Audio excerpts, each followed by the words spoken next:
Hi, Steven. Hi, Zach. I wanted to open this up today before we get into the show and talk for a second about Michael K. Williams. Michael is a super talented actor who probably best known for The Wire, but he's done a lot of shows for HBO. He was kind of a bit of a HBO poster boy for a while, doing shows like The Wire. He did, what was the other one? He did Boardwalk Empire. He was one of the main characters. Bessie was a movie on HBO he was a main character on, and most recently he had been in Lovecraft Country, which I think was a really up-and-coming show, and really sadly, a week ago, he passed away. Really, really young, and really, really upsetting. He a dynamic actor who's gone way too soon. Of course, we know him as Professor Kane in the season of Community that we're talking about right now, so having that happen, it really hits because I feel like we were just seeing him just a little bit ago while we were watching his episodes of Community. And, he talked a lot publicly about having struggles with drug addiction, and unfortunately that's what took him, and that's really sad. Yeah. And I wanted to remember him and the dynamic performer he is, and what he brings to Community. I think Professor Kane is a really nice. It's a shame that we didn't get more of him because he's a really nice. The types of professors that we usually have at Greendale are so inept, and Kane is so real world and hardened that he has no room for any of the foolishness, and it's really funny. And I wish we could have seen more of him on the show. All of the cast of Community in the last week have had a lot of really nice things to say about him. It's clear that they cared about him a lot. And I don't know. I guess I feel the need to say that this hits closer to home for me because a couple weeks ago I lost a really close childhood friend to a similar issue. And it's hard to not think about that when thinking about this. And so I guess I felt like I needed to take a second to say that drug use is normal, and the taboo behind it really needs to be shattered because drug addiction is also normal, and it needs to be able to be treated without judgment. Where I feel like there's this drug addicts need to be removed from society and taught how to be better before they go back out and don't do drugs anymore. You know what I mean? Drug use is normal, and the taboo needs to be shattered because drug overdoses are preventable, and losing people to them is so sad. So I just wanted to take a second before we started the show. Sorry to do something that's so dark at the beginning. We'll get in a second to an episode that we recorded before this happened. It's fun. I hope you stick around. But I just wanted to take a couple of seconds here to remember Michael and to remember my friend and to remember anyone that we know or love that we've lost because of this. And yeah, that's it. Steven, I've got the weight of the world of supporting You Can't Disappoint a Podcast on my shoulders, and I thought maybe, just maybe, to lighten the load on my back, we could give our fellow listeners and enjoyers of You Can't Disappoint a Podcast some ways to help us out. What do you think? Well, I'm not normally in the habit of lightening the load on your back, but, if people want to help us, they sure can. How can they do that, Zach? The first way is to support us on Patreon. If you like what we do here and want to help us take it further and get all kinds of extra content, give us money at patreon.com/can'tdisappointpodcast. If you don't want to bear the brunt of our debt, you can appreciate the fruit that we bear to you by going and leaving us a review on Apple Podcasts, Yelp, Google Chrome podcast reviewer, or whatever you can. And that's going to help us get seen. And the more people see us, the more that we want to be seen, and the more that we see you.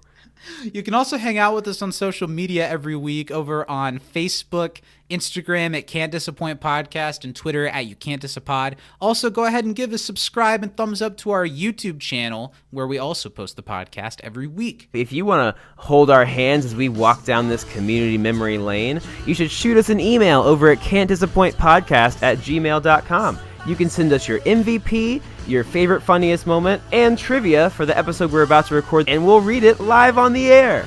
Yeah, we don't do the show live, but nice try, buddy. Thanks for supporting us, and let's get into this week's podcast. They wanted me to plant a bug on you. I can't, and I won't. Our values, our identities, they mean nothing to me now. Only the primal remains. To me, you are simply a physical necessity. Subway. Subway.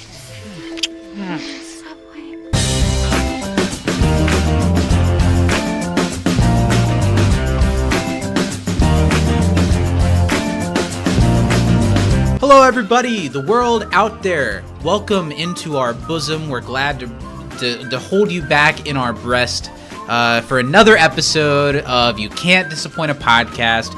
Welcome. We're glad you made it. We're glad you've joined us, and I hope it's a beautiful day wherever you are. I hope your day is just going great. Yeah, I hope that, the air is fresh, you're relaxed, you're soft, you're warm, you're just swaddled up.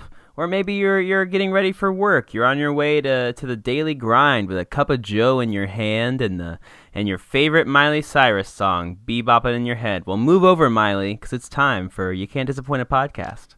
You lost me at I hope you're soft. I imagine anyone who listens to our program is quite soft. Welcome to another episode of the podcast, everyone. I'm Zach, and I just wanted to start a sandwich shop. I did not sign up for this. I'm Steven, and eat fresh. Nice. Thanks. How you doing, man? I'm good. How are you? I'm good. I'm glad to be doing this. I'm quite excited to talk about today's episode of Community. I am, too. I thought it was a good one. I enjoyed it.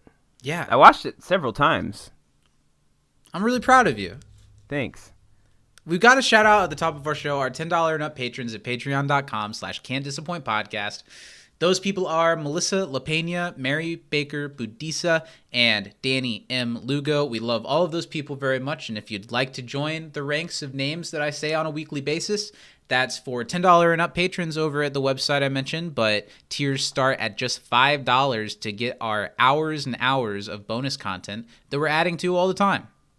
Yeah, there's over a day's worth of extra us over there. So if you're into that sort of thing, go grab a hold. And if my math is correct, and it usually is, that means by the time we finish this community podcast in give or take a year, that'll mean that there will be over a decade of bonus Patreon exclusive content over at patreon.com/can'tdisappointpodcast. So go check that out. It's honestly, you're disservicing your happiness in life not to take advantage of it. Yeah, don't delay your own joy. Get out there now. And of course, a shout out as always to our dear beloved community father at Communities on Twitter. Man, I could just really, really use a nice, warm hug from Papa right now. That would just really bring my day together. Yeah, I'd love to go in like a nice, relaxing, sunset, hands in your back pocket type of walk. Yes. Let's make that happen soon. Okay. We'll have to fight over who gets the right pocket because that's both our favorite. It is. Oh, his daddy's pockets are big enough for both. Wait. Did you hear how you said that? Pockets? Yeah. That was funny. We love the support that we get from communities. They do so much for us and the community fandom at large. So thanks for being you, and let's touch each other's pockets real soon. Oh yeah. All right. So what do we need to do? We're talking about community. Did we do all the beginner things? Do you want to make lovely small talk, or do you want to hop right in? Is there anything you want to talk about it? It was I had a good weekend. That's really nice. You performed in a dancery battle of some sort, correct? I did. There was a dance competition. It was my first one with a student in a long time, and I'm very happy to say that all three male instructors from my studio, there are only three of us, but all three of us that were at the competition all wore our masks the entire time we were dancing at an event that somehow didn't require it. So. In Chicago? No, in Minneapolis. No, it was in Minneapolis, but because still, it was a private event, technically it works around the rules somehow. I thought when you started, and I'm very proud to say that the 3 male dancers from my studio all placed with flying colors and got the highest regards, but no, you were just the only people who were in who the finals for the all-around with our students. That's great. So that's good, yeah. That's and this great. is my first competition with the student I was working with, and we've only been dancing together for a couple months, so it takes a while to build like a partnership with a student. So I'm happy that we made the finals in a very competitive division, yeah. I know that you didn't get to spend a ton of time there, but what was your impression of the city? I got to go a couple times out just to eat in places around, and the food was really good. I went to one kind of dinery restaurant. It was very much a touristy place, but they had great chilaquiles, which is one of my favorite things. If you don't know, that's basically like breakfast nachos. Super yummy. I'm not really a nacho guy. Here's the thing, though. It's not like regular nachos. They're soft because you put salsa all over them, so they get a little bit softer. So you eat them with like a fork. It's delicious. Maybe I'd be into trying. I'd be into trying it, but that's my problem. I don't like to pick up and eat nachos. I like to eat my meals with a fork most often, unless it's something more handheld, and it's just too messy and too much. I like to have my chips and salsa on the side. I like you on the side. What else did you eat? I also had a really good like burger at this like Irish pub that also had Indian food. I don't know, it was a weird thing going on, but it was a really good burger. Had like a bacon jam on it that I can get behind. Nice. Well, okay, so do you like sushi? I love sushi. It's my favorite food. So we're still in this time vacuum of recording. This episode, when it's released, I believe we're gonna be hitting the road. We'll be on our way to the border right now. Yeah. We'll be halfway to Canada. Exactly. That's where I will be. A big, bright, beautiful world. Damn you. And for me. If we so the place where we're going, there are 2 like kind of shopping center areas with a bunch of restaurants, and one of the restaurants that if we have time to go to any would be one worth going to is called Cowfish, and it's like a burger sushi fusion. I can rock with those things. Like, I forget what I got, but I got a sushi roll that I forget what was in the middle of it, but on top of it was like whatever type of beef is like served pretty rare, like almost like poke beef, or it was like a seared, like lightly seared beef on like a filet mignon or something that was on top of the sushi. I don't know, it was cool. And we also got they have like a crab rangoon, like chips and dip, and the chips are like wonton chips and crab rangoon dip. We might have to try that. It was pretty good. That sounds like a fun time to me. Let's move on into talking about the television program Community, don't you think? Sure, I've seen it a time or two. We're here to talk about... Okay, that was a weird way to do that. We're here to talk about Season 3, Episode 13. It's Digital Exploration of Interior Design. The episode was directed by Dan Ekman, who was a part of Derek Comedy, but this is his only directing credit on Community. And it was written by the great Chris McKenna, who had 9 writing credits across the series, and in later seasons was Dan Harmon's like second-hand man, like his writing partner for the show. So that's pretty cool. And the episode originally aired on March 29th, 2012. And let's just go right into some trivia. Well, I have a question for you. There have been a lot of kind of one-off directors this season. That's true. What's up with that? Well, I don't know. They haven't mentioned it. And often these one-time directors have been on the audio commentary for the episode, too. So that implies that they're staff directors or close enough to the show that they're still hanging around to come in a room and do some audio commentary. I'm not sure. Interesting. I can't answer your question. But you're right. Weird. Like, there were 2 episodes recently that were both directed by the same guy, and those were his only directing credits. Yeah, you're right. I'm sorry, I don't know everything. Maybe Daddy knows. Daddy, please fill us in. Yeah, or Daddy, Daddy, fill us to the brim. Let's do some trivia. Let's talk about what we learned from the episode. I've only got 4 questions this week. I've got 5 today, so I'll go first. So nail me twice. All right. When and where was Leonard going to invest? That was one of my questions, kind of. But it was 1952, and he was going to invest in IBM. You're right. Well, I'll go ahead and throw you another one then. Throw it at me. What percentage of people named Kim are men? Oh, man, I don't know. I imagine pretty low or surprisingly high, so I'm not sure which direction I want to go. I'm just going to say 8%. Ah, I should have doubled it. 16%, according Wow. to the show, at least. I don't know if Okay. that's accurate. Probably not. That might be. Uh, Your go, Pally. you want me to go now? Okay, Yeah. so now I've only got 3 questions. What are the names of Annie's stuffed animals? Oh, balls. It's,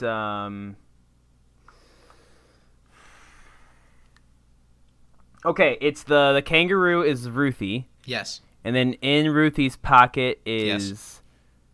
Oh, you're so close. Oh, yeah. Nathan? Yes, you got it. Nathan Great job. Wu, Beautiful. The little froggy. You did That a was- good job, buddy. Yeah, I considered. I was like, oh, should I do that? Every time I watched it, I was like, oh, I should do this as a question. I was like, no, I'll leave it. What years? Oh, sorry, wrong question. It's okay. How old is Subway, the person, and how tall allegedly is he? Well, I can't believe you're 5'10". I don't know what the exact line is. Yeah. Is it that he's a week old? Is that He what you're is. asking? That's Because he bingo can't and vote? bongo. Good job, Zach. We're doing all right so far. Mm-hmm. Toss one in me. Let's see what comes up this time. What years was Hot and Brown active? 2009 to 2012. Oh, you're so close. So according 13? to the sign, it said 2011. Oh, I was just assuming 2012 because that's when the episode came out. Damn Yeah, it. that was good Damn though. That it. was you were there. You got me so close, but Mm-hmm. not quite there. Yeah, sounds about right. Okay, what does Troy bribe the dean with? A 20% off Bath and Body Works coupon. No. You are What is it? incorrect, sir. What is it? A 20% off Bed Bath Bed Bath and Beyond. coupon. Yeah. Oh. So I only got one more question. How many do you have left? I have one left. You just have one? Okay, go ahead. What does Shirley call Britta when convincing her to sleep with Subway? Ooh, like in the beginning of that? Yeah. It's She's like, like, "Britta, you're a you're, more modern, loose... I don't remember exactly the bullshit question. What was it? I can't give you full credit, but you were on I the kind right of track. remember, but I didn't remember the A whole line. progressive woman with a Yes. liberated looseness. Horsemanship. Horsemanship. My last question for you. What is the name of Weisstein Laybourne's band? Oh, The only way you would have caught it is because on it his was hat. on his hat at the end. The Levo Kevins or something? No. What was The it? Levo Kevins or something. It was Kelvin and the Zeros. Oh, that makes sense, because temperature. That was an okay round of trivia. We started off strong, and I think we got overconfident and kind of fell flat on our face. Yeah, upon I really landing. messed up one. I whiffed on one that I shouldn't have, and that's disappointing. Whiffed. I can't believe I didn't remember the Levo Kevins. Let's move on. What email do we have to read today? We've got an email from Okay. Daddy Pockets himself. Daddy Pockets. Good morning, guys. This episode, you don't know Afternoon, what but time okay. it is. Yeah, it's 1:45 All for me. right. 12:45. When It's was afternoon no matter what way you look at it. Yeah. Good morning, guys. This episode does a wonderful job of setting up the simmering tune. What? Okay, so there were two errors that took place here. He says setting up the shimmering True and Abed feud, but Wait. I read it as Tune The and Abed. shimmering but it's Troy Troy and Abed. setting. Let's start over. Yeah. Let's start over. Woo! Good morning, guys. This episode does a wonderful job of setting up the shimmering Troy and Abed feud and integrating Subway, who were really good with almost everything Community wanted to do. My MVP would normally be John Goodman because he's John Goodman, but it's Britta. Gillian makes this all believable. You know, every time I say her name, I've watched the show for years. I've seen her in other things. Every We've time I talked always about her second-guess. for almost years. Every time I say Gillian, I'm like, wait. It's Is it Gillian. that? It's Gillian. By the way, the Kim is a guy part came from a corporate suit named Kim, was regularly sending notes to Dan. Okay, I see. The Kim is Got a it. guy part. I got it. Came from a corporate suit named Kim, who was regularly sending notes to Dan. Yeah, Dan I got it didn't the like first him time. much, apparently. Sure. Kim part came from. Have a great one, Leave guys. your Kim Kame talk out of this. What are the questions or fun Math. facts? Or Trivia. She hasn't done the math. But what kind of whore does Britta think herself to be? A super classy What? one. Is that what it is? And she said she's classy. There's like something else, but I don't know what. He lost me with the math part. Ah. What are the names of Annie's stuffed animals for the sleep study? Nathan Ruthie and Ruthie. and Nathan. Yeah, I said it first. Just let the record show that I said it first. And then, how is Constable Reggie awesome to Troy? I don't know this one. He knows space something, karate or space. And friendship for everyone. Yeah. Nice. Nailed it. Okay. Super classy kind of whore that gets flown to Dubai to stay in an underwater hotel. That's really classy. That's pretty classy. Is that a real thing? Underwater hotel? That'd be cool. I know sounds that awesome. Singapore has one like it that's could make like me sick. really, really high in the sky. It's like there's like a pool. That'd be like, kind of looks cool out on too. the ground. Yeah, it's scary. Number 2, Ruthie and Nathan, as we know. And then number 3, Reggie is trained in zero gravity martial arts and has a whistle. And he has a whistle. Yeah, okay. Nice. Thanks, Dad. Thanks for the email, Pops. Thanks for writing in. Let's move right into our next segment as we're knocking these segments off the list. Steven, this episode has 3 plots. I was nervous the whole time. I think I've psyched myself out. Yeah, and for anyone who's new to the show, I'm so sorry. But we do this every week where Steven has 20 seconds on the clock to relate to us everything that he can about the episode for me to grade his performance. And it's kind of one of those things that we do this because usually it's entertaining, because usually he doesn't do so well. Mm-hmm. But I always have it in my heart that, man, that A is going to come one of these days. Have you gotten an A minus? I have. I've gotten an A, solid A before. No. I got an A plus for my review of the Cape, but that was a bullshit anyway. That was a bullshit A plus. I have that audio note from that episode framed on my wall. That's what? What I'm saying is, it's time to gather together as a nation and find out: did Steven watch the episode? Watch the episode this week. Are you ready to do this, my friend? I guess. You got 20 seconds on the clock. 3, 2, 1, go. Oh my God, Annie is doing a sleep study, and Jeff wants to join it, and Shirley wants to take down Subway. There's a guy named Subway, and Britta wants to sleep with him. Then Troy and Abed are having an argument because they want to build forts. Abed wants pillow fort, Britta wants blankets. That comes later. And then, oh no, the Dean's involved too, and John Goodman is trying to turn them against each other, and Britta Subway. Oh, boy. What happened with Jeff this week? Which plot was he in? Oh my God! Did he have his own thing? Steven. What was the very first thing you said? You said, "Oh my God! Oh my God!" Annie's in a sleep study. Jesus Christ! Are you all right? I watched this episode twice as much as I normally do, at least. Wow. Yeah. So, it was kind of funny. But to be fair, I think I still got 2/3 of what happened in the episode. To be fair, I'll do the grading here. And you know that usually when you try to explain why it was actually good, that's not a great sign. Because on the good ones, I'll be like, you know what? You did a good job that time. And you'll be like, yeah, I did. That was a C minus. Yeah, sure. I couldn't think of what happened with Jeff at all. I want to talk about, we'll get to it. Jeff got a letter from Kim about being inconsiderate, and it sent him down a wormhole of thinking then Kim had died and feeling like he can never be absolved of it. Mm-hmm. And something about him and Annie hooking up in there. So I want to talk about our favorite funny moments from this week's episode. I've got 2 to call out. The first one was the scene with Britta and Subway separated from each other in the library. Mm-hmm. And almost especially the moment where he tells his dream of like owning something for disabled animals, and Britta like closes her eyes like, oh. I thought it was so funny. I thought Gillian really nailed it. And the other one I wrote down was the exchange in the beginning of the episode that technically Greendale students are in the Army Reserves. Let's pray for peace. Yeah, that was so funny. Beautiful I'm glad. moment. I had 3. One of them was the prayers for peace thing. But the other one was Garrett at the drinking fountain when he was just shooting water into his face. That saved Garrett. And then One that I missed the first time I saw the episode, when the dean comes up to talk about like the world record, he's like, well, I was Googling record lengths for stuff. I came across... Oh, I didn't notice it like that.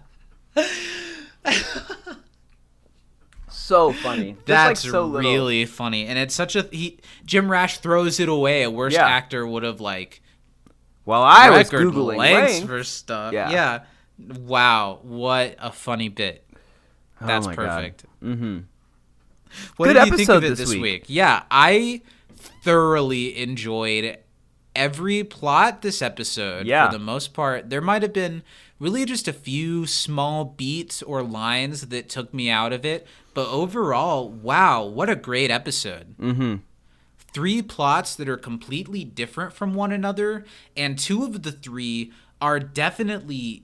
Now, the one that's a B plot is an A plot next week, but for 2, the A and B plot are both these really creative, like big leaps that could have been a whole episode with barely a B plot, and they've shoved it all into this episode, and especially coming off the rails of 2 episodes that were definitely our lower ones of the season, and it's been kind of a rocky season.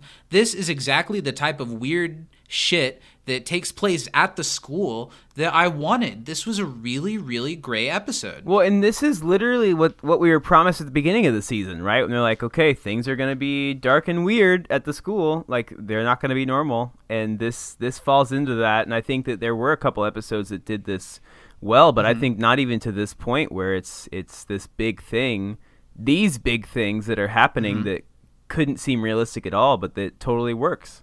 Yeah, I really, really enjoyed this episode. I thought it was really funny. I thought just the subway of it all is great, and I'm sure we'll talk a lot about that throughout the episode. And it's the first episode in a while this season, thinking back, that uses each of its main cast members, minus a Chang, I guess, really, really well. Pierce was in this whole episode. Pierce was in it, and he had some good bits. I will comment on a couple of things directing-wise that maybe you didn't notice that the first time I watched it really stood out to me. There are a couple of shots where that's not Chevy. Really? Yeah. The only thing I noticed was I thought that the first time they did the ink in his mouth, it looked fine. Well, and the they second talked time about it was that, very clearly CG. Digital? Well, Yeah. That's what they said on the commentary. It wasn't exactly a Chevy thing. It was like... we'll have to do it a couple of times, and then we have to clean it up and clean his mouth up and to do it again. So it just didn't make sense to have him keep doing it. Because I think that was... We'll talk about it. I'm sure we'll do some Chevy Watch throughout the episode. We'll get started just in a second. But I thought that was like a physical comedy bit that it was good. Chevy committed to in a way that he hadn't been lately. So it was kind of cool to see. Good you job. do it, Chevy. Give us the least, and we'll eat that shit up. It's literally... So we want to like you. I like that the episode started off with that little mural to Hot and Brown behind the scenes. The Hot and Brown coffee shop was a nice thing, a very season 1 thing that we saw a lot. Yeah. I'll always remember Professor Whitman, I shall have a birthday cake. I'll always remember Hot and Brown for moments like that. And what a great start off to this episode, introducing immediately that this is going to be the Subway commercial episode. Yeah. But it's very, very much going to be Community's version of the Subway commercial episode and not Subway's. I love the Dean's whole thing here about calling the cafeteria cafetorium, trying to sound fancy. Hilarious. Cutting the ribbon for the thing. And what happens? Yeah, the scissors break into 2 pieces.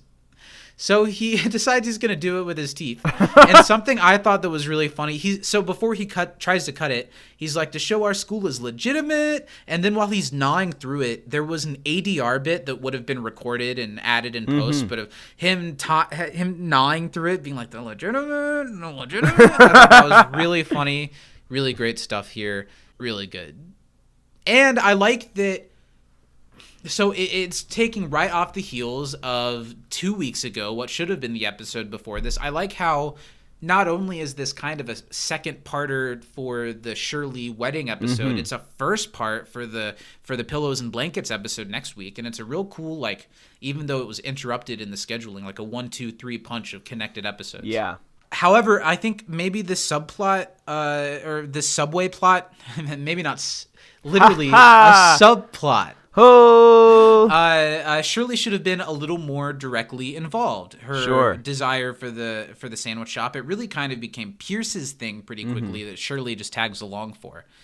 This opening scene with the whole group is pretty great. I love Annie is a lesser part of this week's episode, but her bit here talking about how she's in a sleep study class and she just has to wake up and like scream horrifically. So and funny. She just does it on command and it startles the extras behind her. Allison nailed that. That was a really, really funny Annie bit. I really that liked was that really joke. good. And she gets 2 credits.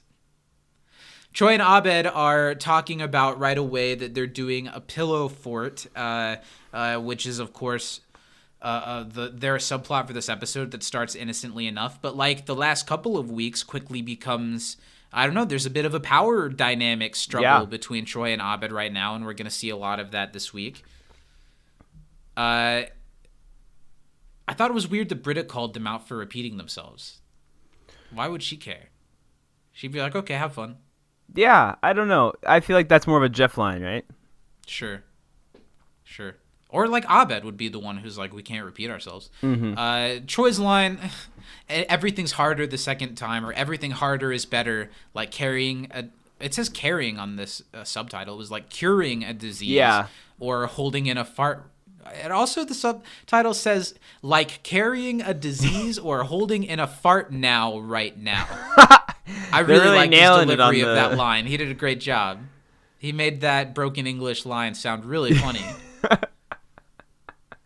I don't know what book Pierce is looking through that gives him an explanation on how he's going to defeat Subway. Yeah, apparently, but it like doesn't matter. Rules or whatever. Yeah, it doesn't matter. We're gonna keep going with it. That's not the point. The dean walks by and Pierce asks him if he's or says, "I assume you're familiar with Greendale's bylaws," and it's another great dean delivery when he's like, "I have not."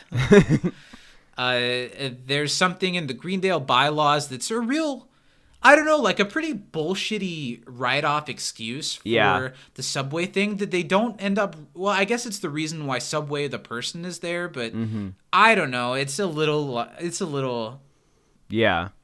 stretch. But the episode moves at such a breakneck pace that you can't really think about it too long. What did you think of the couple of bits this episode? A little round of Chevy Watch. I need to get like a news alert sound.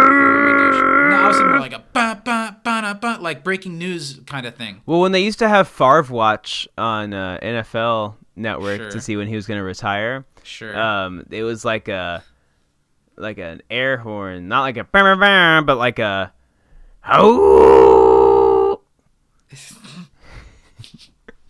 What did you think of the couple of bits in this episode that imply that Pierce is losing it in a new way? What is it? First here with him thinking it's late at night when it's 10 a.m. and he says like, "You're welcome." Thank you, or "You're welcome." Yeah. And then later in the episode when he thinks it's the 90s, what do you think is going on? I think it's with funny. Our boy? I think he's just old and confused, and but he's like 67 or 68. He's old. He also has he's done a not lot of drugs. That old. Pierce has, you think? Yeah. I think Pierce might have been too scared. Really? I mean, he talks about doing drugs a lot. Yeah, sure he does. He talks about all kinds of things. And I don't think he's like... He talks about having hyperviral drugs. sperm that shoot through the eggs too fast. Well, yeah. He had sex with Eartha Kitt on an airplane. Did you know that? Well, it came up naturally, so I'm glad you mentioned it. But I think that, he had a pill addiction. That messes with your head. Okay. But yeah, the bylaw is that organization in the school has to be 51% owned by a student. That's a really that sounds stupid like bullshit. Rule. I There's guess literally it is been Greendale, Chick-fil-A and Taco Bell. But maybe the people who wrote these laws were for Greendale. It's like the Greendale bylaws were like, well, we'll probably have to pay students less. We can just give them credits for it. Maybe that was the thing. There we go. And Britta, the way that they introduce Subway is a beautiful, right? Subway the character, not Subway the corporation, but really what's the difference? Yeah. When Britta says, her quip is, well, I don't remember seeing Subway in my premenopausal, post-feminist experiential marketing class. And then, of course, Subway comes up and shows himself and has like the trendy college abbreviation of that weird class, pre-men, post-fem X mark. And that introduces us to Subway the human being who I don't know this actor's name, but he has been a really solid standby character actor for so many shows. He's been the soldier on It's Always Sunny. He is Keith on Scrubs, one of Elliot's longtime boyfriends. And here he's Rick / Subway / Honda in season 6. It's really great to see him. He's such a game performer, and his costume, his haircut, he just is such a plastic person, but yet when the show delves into the man behind Subway later, I don't know, this is just such a ridiculous fucking concept. It's so community that so they can have a Subway in the school, which shouldn't mean shit to Subway the corporation. Yeah. They're Subway. They don't give a about Why would Subway read the Greendale bylaws that even the dean didn't know? So, to be able to have this one Subway at this one tiny, cheap school, they've bought a person for a number of years and make him legally enlist as Subway. It's beautiful. It's so weird. Also, why does his name have to be Subway? He just has to own it. There wasn't some guy named Hot and Brown walking around the campus who's like, oh, drink my coffee. Yeah, you're very right. But no, this guy's name is Subway, legally, using a groundbreaking but surprisingly legal process known as corporate humanization. Man, it's so funny, this Orwellian thing that they're touching on, that they'll point out blatantly later. It's the beautiful. Well, first, it's just so community to be this struggling television program that needs a little more money to do some of the higher concept stuff that they're going to do. So they're going to do this big Subway corporate sponsor episode thing. And what's funny is that when they agreed to do this, Subway was like, okay, you can do this, but we would like this product featured 3 times, and we would like someone from our corporate to be there to always be looking at the camera and make sure that the sandwiches are placed in frame correctly. And Dan Harmon, that's hilarious, was like, respectfully, no. and then Subway was like, okay, well then how about we give you the same amount of money and you do whatever you want. And they were like, yeah, we can do that. And it turned into this beautiful, I don't know, it's like a comment on corporate entities, but Subway is a corporate entity that's giving money for this episode that kind of hangs shit on them a little bit. It's so community, and I love it. I love it so deeply. Very community. Did you ever see the show Angie Tribeca? No, but I remember hearing about it. Rashida Jones. Yeah, correct? There was a really funny bit in that show where every time they would like go from one place to another, it was like a Ford Focus commercial of them driving the car, and it was hilarious. That's pretty funny. I like stuff like that, and this is one of the best examples ever on TV of incorporating corporate sponsorship in a way that it fuels the episode, makes fun of the idea of it in the first place, and the fact that it's set up for maybe one of, if not the best Britta plot lines of the entire series. Yeah.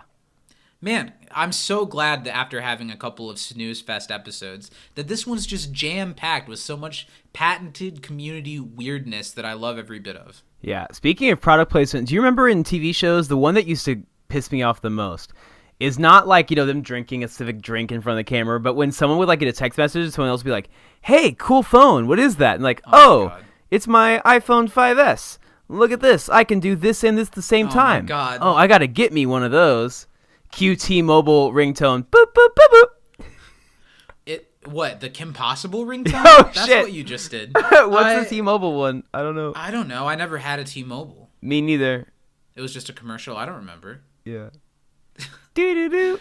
It's almost more annoying when it's like someone showing their iPhone, but they have to cover the Apple on the back. Oh my God. Now, iCarly made it their own, and then later on Victorious did the same thing with the Pear phone. I know we've been talking about a lot of Nickelodeon shows over on You Can't Diss a Pre-Show, but I like to think that this is a little bit more of a... Now, you'll balk at my use of this term, but this program's a little more sophisticated than that. Was that you? That was me balking at that. Oh, Jesus Christ. I liked the Subway ID bit when he hands Troy his ID to prove that he's real. We don't actually get a glimpse of it. I wish we had. Yeah. I imagine that'd be a hard thing to do. I don't know. I picture it's kind of like a it's McLovin type thing going on where it just says Subway. Troy's like, I don't believe this. Come on, Subway. There's no way you're 5'10". I wish I was 5'10". Oh. Yeah. You're 5/10 of a man to me, Zachary. I really love all of the delivery Subway has as like a I don't want you to think I'm any less human than each of you, and like something about partying as hard as his morality clause allows, which is kind of a good precursor for what happens later in the episode. Yeah. And then he offers a fist bump to anyone who's saying, "Eat fresh, eat fresh." I thought it was so funny. There was a point in this episode that I was really scared that there was a chance that Jared Fogle was going to show up in this episode. Oh, I'm glad he didn't. He didn't, but I think there's another Subway episode in season 5, and I think he might show up there. You know, I've been to the Subway that he lived above in Bloomington, Indiana. One of my childhood best friends had a photo of him, probably like 8, and 2 other kids with Jared Fogle's arm around all of them. I was reading, okay, so it sent me down a wormhole. I like Googled Jared Fogle when I was watching this episode the last time, and he shit went down in 2015. But stuff had happened before that in like 2005 or 2007, and there was like an FBI informant or something who like befriended him and recorded conversations between them for like a series of 4 years. What the hell? And there were like recorded conversations with stuff like him asking her if he could set up a webcam in their child's bedroom, and like telling stories about like having sex with minors and traveling to do it, and it wasn't substantial enough evidence to lock him up at the time. But then somehow years later, so the FBI raided his home and found like computers with pornography on it, and they locked him up. But how was that not enough to put him behind bars in 2005? Gross. Yeah. Two thumbs down. You know, I'm really glad that Subway moved past that and like just excised him and kept going on with their brand. And our sponsor this week, of course, is Subway's ex-press correspondent, Jared Fogle. Hey, Jared. Jared's happy to sponsor us this week. Of course, we reached out for Subway to be our sponsor this week, and they declined. But Jared kindly had nothing but time to give us, and is very willing to be our sponsor this week. Oh, no. I don't even know where I want to go with this. All he asked for was to prison ship him a webcam for some reason. And which we happily obliged. I didn't see anything wrong with that. We sent him 2, and he was so happy. He said, "Don't worry about it. The second one's for his pen pal that he intends on sending it to." But Jared has cleaned up his act in prison. He's ready to be a good boy now, and he's ready to start selling. What's the new product that Jared Fogle is the spokesman he's of? gone from subs to hoagies, Zach. He said, "Come on down to Jared's homemade hoagies." You know, it is strictly an 18+ establishment. Yes, by law. He will go to jail if any children show up for a number of reasons. So leave your children at least 6 feet away from the entrance, but leave them in frame of the front door camera, please. Luckily, the side door is just one big sheet of glass that looks out over a hill onto a children's playground. So please enjoy the sights and sounds of frolicking kids. He's atoned for his crimes, and listen to how hard he's working. He spends every hour of his day in the hoagie shop serving up hoagies. And you know what? You can watch him in that glass window. He's there all the time, just glaring and waving at his happy customers, and I'm sure not even noticing the 6-foot far away Catholic school's playground that is well within sight. He's working so hard on his hoagies that his past sins they're gone. Well, and he actually recently did an interview with the Sun-Times where they asked him, they said, "Jared, how do you feel being so close to these things? Are you going to be tempted?" He said, "My mind is only on my hoagies. My eyes are looking only to the hoagie." and my pants are pointed only towards the hoagie. And honestly, if we're being honest, there's a little bit of a convenient timing ad placement that we're getting from Mr. Fogel, because his hoagies, of course, are the sponsor of Bill Cosby and Chevy Chase's Yes, I Did It tour, which Steven and I are still drowning in tickets for. Yeah, please take some of these off our hands. Thankfully, now we're getting a few promo hoagies, so at least we can eat those. But the tickets were incredibly expensive, and they are not selling well. But I'm really hoping that Branson, Missouri show is really going to take off, and we're going to be swimming in the dough. But thank you, Jared Fogle, for everything you do for our show. Woo-wee! That's what he wanted me to say at the end of that. I don't know why, but he said, please give a high-pitched, almost childlike woo-wee. Earlier I apologized if anyone's listening to our show for the first time. Could you imagine, and that's the first thing they hear? They're like, we're 2 minutes into the episode of Community. Eat fresh. And so they're still at the table, and the dean brings up the classic bit, looking through the bylaws, and did you know that Greendale students are apparently in the Army Reserves? And then touches Jeff, let's say a little prayer for peace. So It's funny. one of the funniest jokes of the entire series, delivered perfectly by Jim Rash, who is a master at his craft, and that's what takes us into the theme song. It's always great when a stellar joke is what cuts us into the theme song, and that's what it was this time. Mm-hmm. We've had a couple that were not quite as great as they should have been going into the theme, and this one puts a really good taste in your mouth. Just like those hoagies. Eat fresh. I have to admit, the hoagies are a little on the too salty side. Oh, yeah. And trust me, not as much of it as you would hope is sweat, so... I was hoping none of it was sweat. Oh! You will. Okay, so now... I think you rightfully struggled to recall the Jeff plot, because while I like it, especially coming off of last week talking about Jeff's freak out at the bar mitzvah, the Jeff, he's an asshole, but called out for it and pretty harmless in this episode. But it is definitely the subplot of the three in this episode that is the least right home worthy. Mm-hmm. But I did think here, Annie's bit. So the whole thing is that Jeff is shocked to find out that Greendale has lockers, which is a little shocking. Colleges don't usually have lockers, do they? Yeah. No. Maybe community colleges do. Maybe, because a lot of people are going home at the end of the day. Sure. But so at a college. But your home is on the college. Mm-hmm. Your dorm room is basically a locker. Yeah. Well, and I guess in the music, now that I think about it, the music department at Ball State had lockers. But you have instruments. Yeah, true. And I didn't use them. I thought Annie's bit here with the stuffed animals was maybe a little too close for the grown men writing Annie to be sexy and childlike.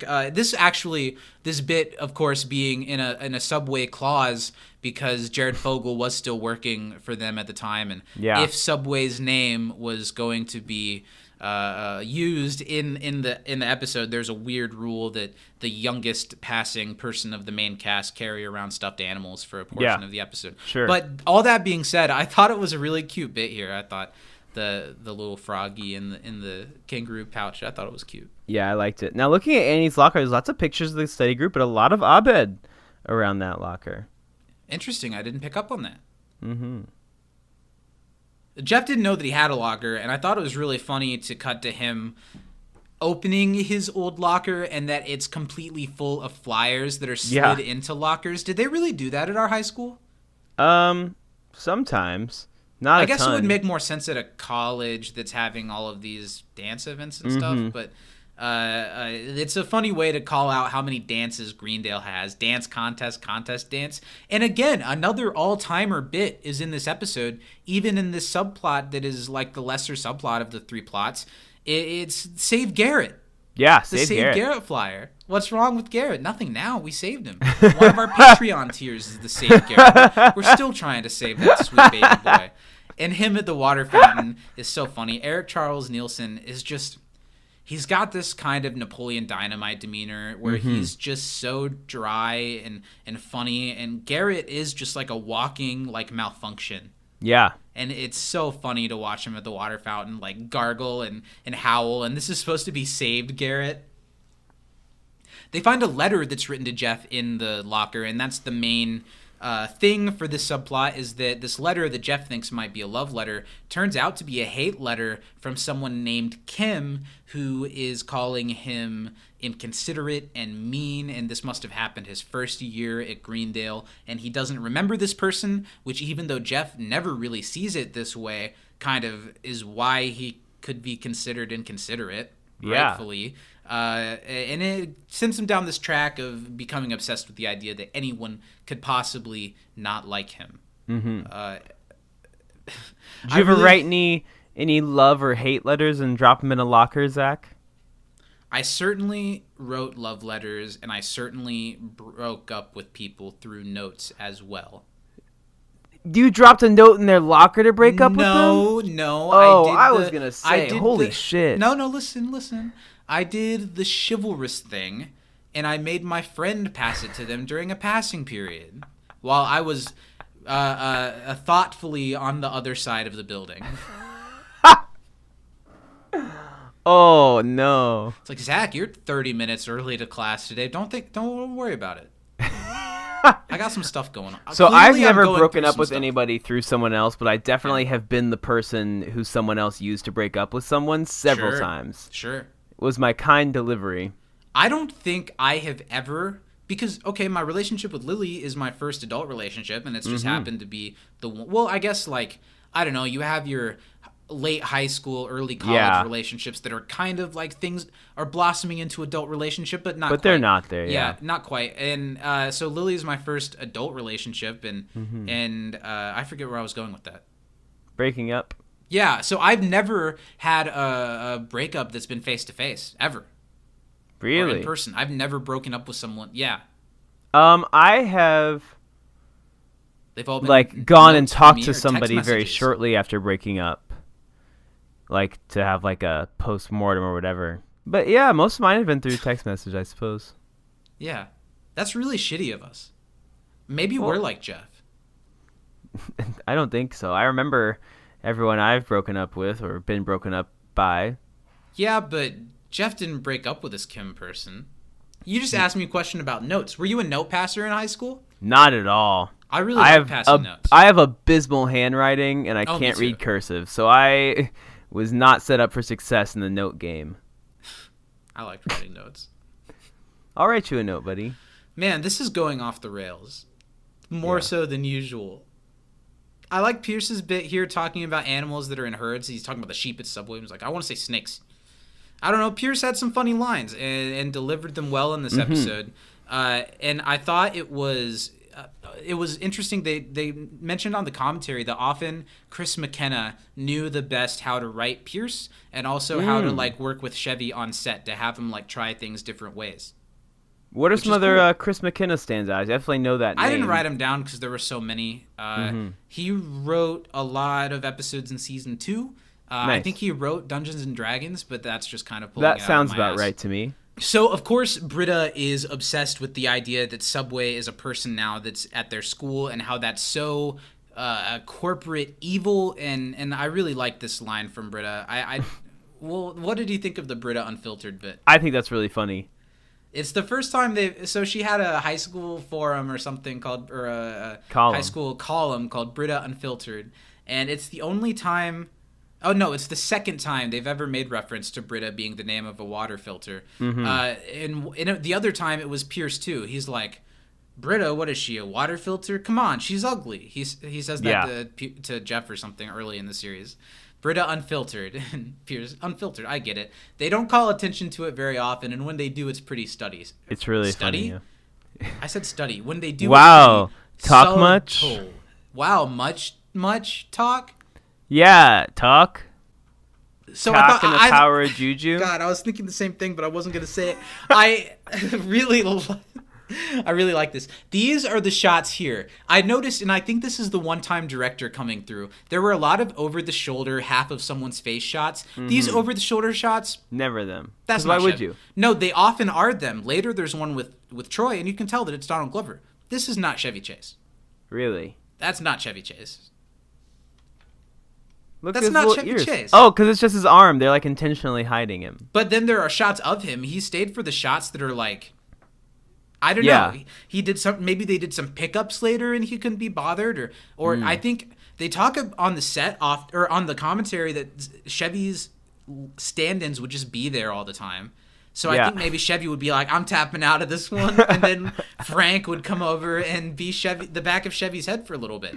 I think the stand-in, when we see the behind the shoulder, I don't know if we'll see it again. It looked like a guy with whiter hair and more hair in the back, and it's not like, I don't know, maybe it's him. I don't think it looks like him. Do you think it's him? I can't tell. Write us in. Hashtag, is it him? Hashtag, is it Chevy Chase's stand-in, or is it Chevy Chase himself sitting there in that shot from the episode where you can see the back of his head? Hashtag stand in or stand out. Hashtag stand .com. for something. / Chevy Chase vote is it him Hashtag .com.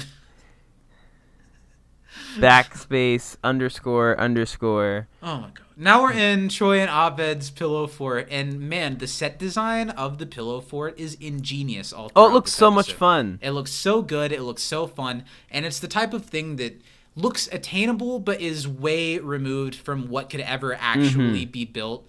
It was pretty funny. The dean comes up, and Troy assumes that he's there to shut this down because they're taking up so much of the hallways of the school. Yeah. But he doesn't need a bribe. He's doing that great bit that you pointed out about I was Googling up record lengths of things. But he does, of course, take the bribe from Bed Bath & Beyond. A lot of funny things going on here. The dean is really funny in this one. He doesn't get a ton, but he gets a decent amount. He's really funny in this, yeah. Any episode with a good amount of dean is a good episode, typically. That's a good indicator that I'm going to enjoy the episode. think for an episode that doesn't have a Dean-centric like line in it, This is the way to use him. This is exactly perfect. He comes Yeah. in, he says funny stuff, he keeps the story moving along. Yeah. Like really, all the plot lines he's somehow involved in, other than Jeff's. Yeah. So 2 of the 3, which is good. I love it. Yeah, I really like it too. Jim Rash is a star, that boy. Troy and Abed are having their first discussion that kind of leads to the rift that they'll have, where Troy mentions that if they did a blanket fort, they could have a world record, and that would be really exciting. But Abed doesn't see it that way. He thinks that winning a record doesn't mean what they did was cool. Doing something that's cool means what they are doing is cool. And I think he's got a point there. But what do you think about the rift here? I think that earned. the pillow fort is really cool, and I understand why they would have wanted to keep it. But I also understand why Troy is like, we could have a world record. That'd be awesome. That'd be such a cool like Troy and Abed thing for them to like have a world record together. That's the ultimate like best friend like, I don't know, thing. And I think it's smartly written because it's clear that Abed's kind of acting this way off of the heels of Sure. Troy trying to say that he needs to be able to tell Abed what to do sometimes, and Yeah. Abed, but they never really publish it in a way that makes it so clear that that's what they're doing. You could watch this and just be like, what's up with Abed? He's kind of off this episode. But it tracks that even though their relationship is childlike, they are adults, and I feel like that's starting to show. Yeah. Troy is growing up and learning new things, and he doesn't like just being Abed's sidekick all the time. Mm-hmm. He's upset about this, and Abed just kind of lets it go, that he didn't listen to Troy's idea at all. And while Troy goes away for a second to get a drink, he's a little... what's the word? What's the word I'm looking for? He is... Heated, worked up. No. Furious. Fuming from the ears. I'll go with the word... Boiling over he's with left rage. impressionable in this moment because of how he's feeling. And so, like clockwork, Weisstein Laybourne shows up. And This again, is a funny bit. yeah, it's a great episode when John Goodman is in just a sliver of it, and that's okay because everything else going on is so good. Mm-hmm. And he is great in this. Apparently, Laybourne looks like this because John Goodman had that beard and ponytail for a role he was playing. And they were like, you can have Goodman on the set for this day, but he's going to have a beard and a ponytail. And they were The like, ponytail great. is his? We'll write jokes about it. Yeah, that's him. That's And his hair. Look at it. Of course it is. Wow. John Goodman's great. I don't know. He would have had to have grown that out for a long time, but they definitely said on the commentary that they were told that he would have a ponytail and a goatee, and they had to write that into the episode. That's hilarious. And the way that they write it in the episode is great. He's been gone for a while. He has a beard and a ponytail, and he says, what? I'm clearly going through some stuff, so just don't call attention to it. And he has a runner with this throughout the episode that pays off in spades every time it comes back up. But he's such a professional and so invested in the AC repair school that he puts that aside to try and get young, impressionable Troy into the AC repair school. And I love that Laybourne, who's been presented as so... Even though he's nefarious, he's probably the most like put together person of all of Greendale. So now we know that no, he's not. He's just as weird and broken as everybody else in Greendale, which I think is great. So funny. Anytime that we get to have John Goodman's good, but especially in an episode where they use him this well and he gets to be extra funny in pose of just instead of just being like a great actor, I really enjoy it. I agree. If anything about the John Goodman stuff here, I thought it was a little heavy-handed that he's so tuned in on Troy that he knows about like Inspector Spacetime. And see, I think that tracks. He did his research to relate him to. You think so? Yeah. I just think it's that's one of the things that I think the show's being a little heavy-handed with. Inspector Spacetime was a cool idea when they play it occasionally and when it's posters on their wall as if it's real media, but how often they make that what Troy and Abed talk about, that's what they're like known together as. I don't really like that much. I think it's a funnier bit if it's just a part of the universe, not like such an integral part.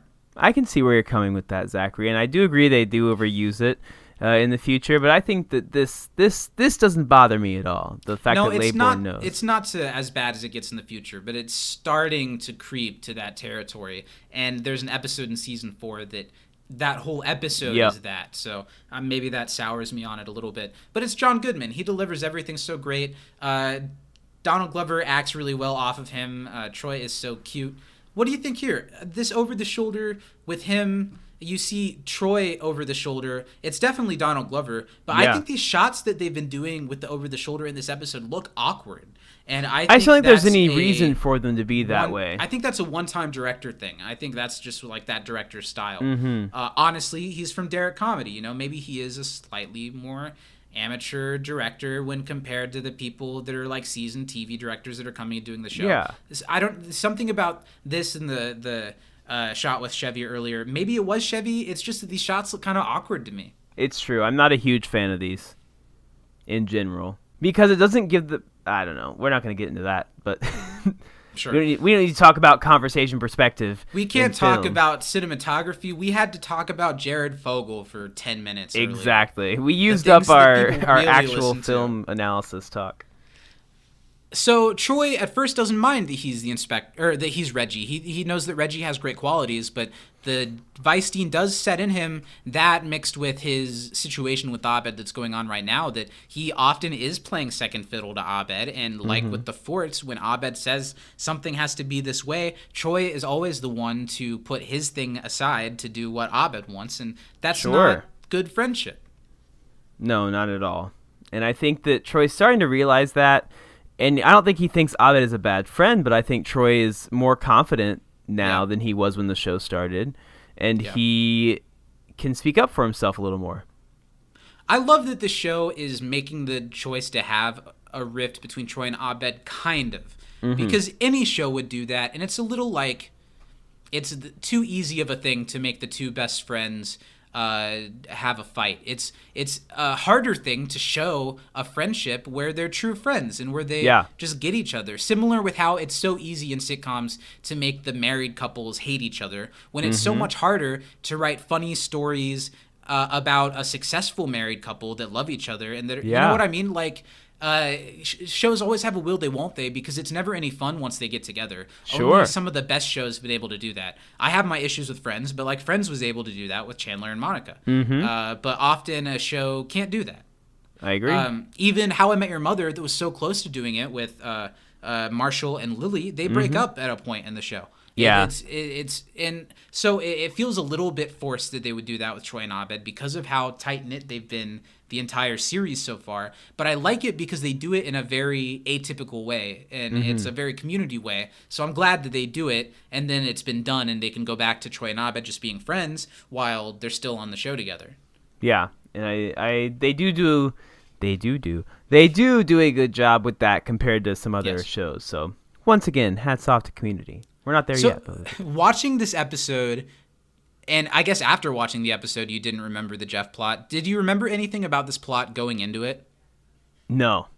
So here, when Jeff and Annie go to the locker that's supposed to be this Kim who wrote the letters locker, and a student shows up and explains that how could you, like, why are you serious? Are you seriously looking at that locker? She died several weeks ago. Did you have any inclination that this guy was Kim, or was it a twist that they got over on? That was my first thought when he first walked up. I was like, oh, that's gonna be Kim. It's a guy. And then he's like, oh, she's dead. And then my thought was that actually Annie left the note. Yeah. And signed it Kim. They said in the commentary that the original idea for this plot was that Jeff would find a letter from Annie written their first year together that would like really change things between them. But the more they thought about it, the more it became too big of a plot for what they needed it to be. Yeah. So they did this instead.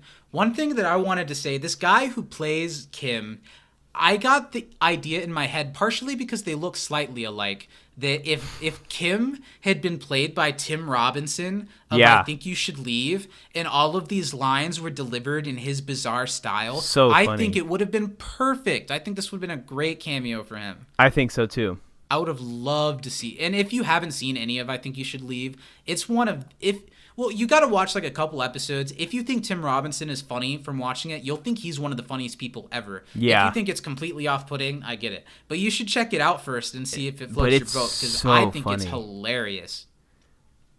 But the guy Kim he pulls one over on Jeff because he's offended that he doesn't remember him, says that the Kim who the locker belongs to has died recently, but he has to leave. He can't explain because there's a rally for Garrett. And it's another bit. I'm glad that they bring this up a second time and he says, but we saved him. And did we? That was really funny. I like that Garrett's just existing within his own like life, but they're having like rallies to help. He probably doesn't even know about it or something. Oh, no. Now we get a scene that kind of begins Subway and Britta's relationship as they're next to each other in line. And Britta is just so off-put by everything about Subway that this itches her I like to pretend to be a social justice warrior scratch in a way that the show hasn't really done much since season 1 with Britta. And this way for her to do it is so more the weird that Community has become while using the best parts of Britta's character. There is no sense at all of Britta is the worst in this episode. No. Other than maybe that Shirley and Pierce think that she's kind of slutty, but that's more on them than on her. It's a perfect Britta episode, and I love everything she does in this, from being hostile towards Subway to warming to him a little bit later. And I wish I knew the guy's name. The guy who plays Subway does a great job acting opposite her. At first, it's total corporate small talk. Yeah. Because Britta's like, oh, you meat pusher. And he's like, well, it sounds like you're a vegetarian. You should try Subway's Veggie Delight. And when we were watching that, Lily rolled their eyes because I've seen them order many a Subway Veggie Delight on their vegetarian days. That's funny. And they have a little conversation that links them together that makes them warm to each other a little bit, where Britta brings up Orwell's 1984, which is totally what this type of plot is kind of commenting on. And he mentions that it's one of his favorite books, and he thinks kids should be forced to read it, which totally doesn't track for a guy who's living that literal nightmare. And Britta recognizes that. A human puppet with big sandwich's hand up his ass. But that cuts it off. That cuts off the conversation hard and dry. Hard and dry. Now let's go with it. It cuts it off hard and dry, and Subway says, well, I can't talk about that. I can't discuss my former life. I can't engage in non-platonic relations, practice religion in public, or eat non-fresh, unhealthy food like that found anywhere outside Subway. That was a really great delivered line. Yeah, it was. Man, perfect writing from the Community writers to make lemonade out of the commercial placement lemons. Sure. Subway walks away having kind of impressed Britta, and Britta, man, Gillian does the sexual longing towards Subway so well throughout this episode as it ramps up. It makes me laugh really hard. And then there's maybe the most bizarre touch in the entire episode where Subway walks up to an elderly blind man who says, like, is that you, Subway? My eyes ain't so good. And he helps him eat his tater tots, and then they cut away. That's just so weird. It's just another way for Britta to like fall head over heels, but it's just, it feels so foreign. It's to very funny. And it is really funny. Is that you, Subway? Pierce and Shirley show up to take advantage of this. They're trying to bring Subway down. Pierce has nice whoresmanship and has trouble with the word. We get another Pierce is going crazy when he says, I forgot it was the 90s. And Shirley says, uh-oh, this time. And this kind of moves forward the plot that Shirley and Pierce are going to try to get Britta to use this thing between her and Subway to help them take Subway down and get Shirley's restaurant back up. I believe that Shirley would be devastated that her restaurant didn't go through, but what they do with her in this episode, I don't like. I don't believe that she'd really be all that involved with like the nefariousness. Maybe a little bit when you think back to episodes like when she was trashing Slater's office. Maybe she would a little bit, but they don't really do anything with it or her in this episode when the catalyst of this episode that's so good was Shirley's sandwich shop idea. Well, yeah, and I think now that Shirley, like, she's married, she's got other stuff going on, I don't think she would be as invested to spend all her time trying to get Britta to sleep with this guy. She's got other things to deal with. Yeah. I don't think the Shirley work in this episode is very thoughtful at all, which is disappointing. Britta agrees to help them forlornly, but it's basically just because she wants to get closer with Subway. Yeah. After commercial, we get a scene that I love dearly from this episode. Britta picks out a copy of 1984 at the library and sits down in a booth to herself. And when she opens it up, there's a page that's bookmarked by a Subway napkin. And underneath it is a highlighted passage that reads something about, what is it, like physical, someone becoming a physical necessity. A necessity. Which is a line that'll come up later that, man, it's just so like Nicholas Sparksy, but it's about Subway, and it's so funny, and it's so funny to watch Gillian just commit so hard, and the actor that plays Subway commit so hard into this. It's so perfect.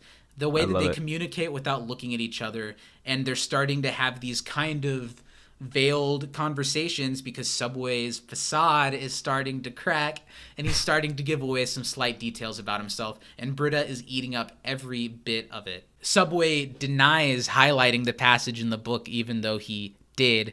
But there's this really nice, like, over dramatic, like the "Who were you, Subway?" that I think is really, really funny. It's just so bizarre. This is one of the most bizarre things Community has ever done, and I love it so much. I love when he finally tells Britta what his real dream is. He's only doing the Subway thing, so in 3 years he can live his real dream. And the way when he says what it is, his shelter for handicapped animals, the way that Britta just melts and swoons and like closes her eyes. Gillian is a star in this episode, and Britta is a star character in this episode in a way that she doesn't get to be nearly as often as she should when this is the type of episode you get when she is. Subway gets nervous when he realizes how close they're getting and how much he's letting his facade drift away, so he leaves. And I like the way that Britta gives a salutation of "eat fresh" as he leaves. Well, let's talk for a second. What are your thoughts on the food establishment Subway? Let's not go on a whole rant, a Jared Fogle-style rant. Subway, pro or con? Pro. How pro?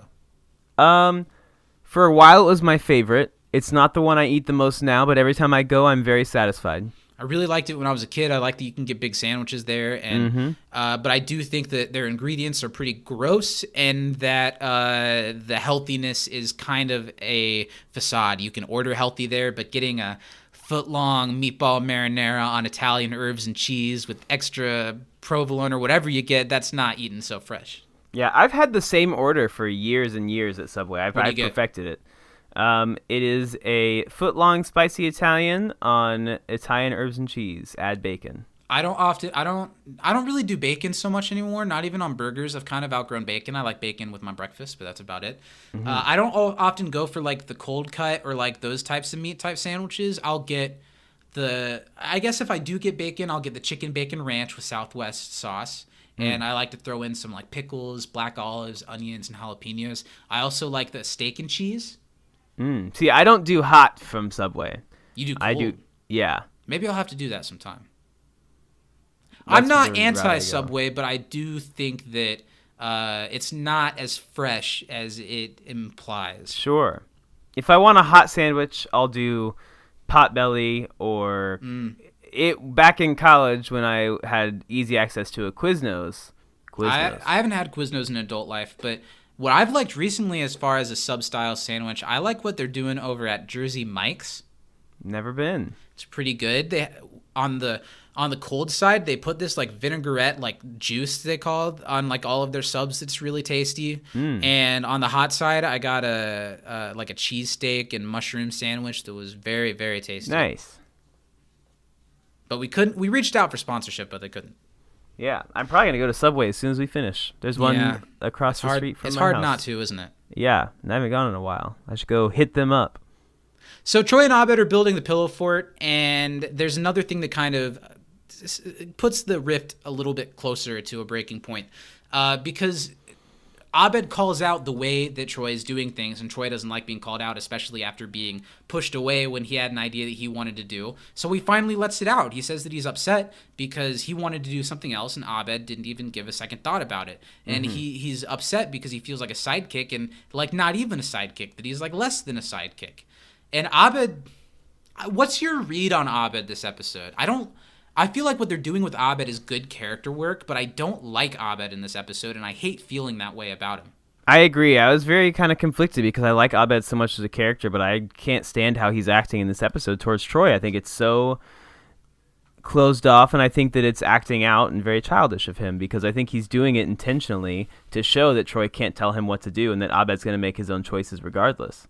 What I will say is, even though I disliked Abed in both episodes, the work that they do with him here is miles above what they did in the Impressionist episode. Yes. I really like the arc. I just really don't like the way that Abed is tearing down so quietly and plainly this guy who would do anything for him. Yeah.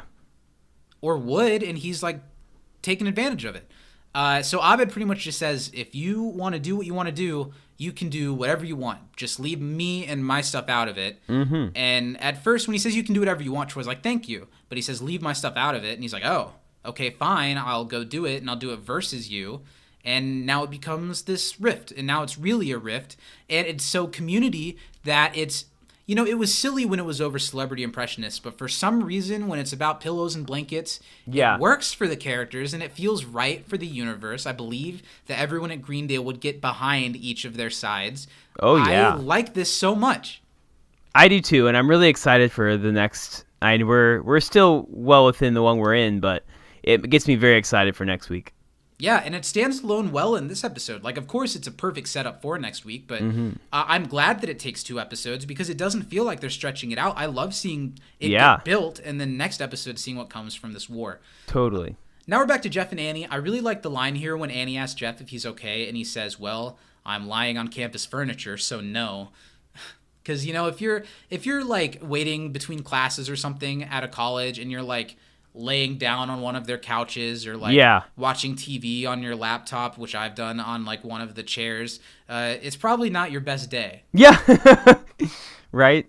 Jeff is really distraught, and I like this, but I don't like that he never quite gets to the root of the issue, which is that he is inconsiderate. He's upset because someone died, thinking that he was a bad person, and that's a really hard thing to deal with, especially when you're someone like Jeff who really needs everyone to like him, and you can kind of live with it if you know you could convince someone otherwise. But this person, as far as he knows, is off of the face of the earth. Yeah, and there's no chance be that dick forever.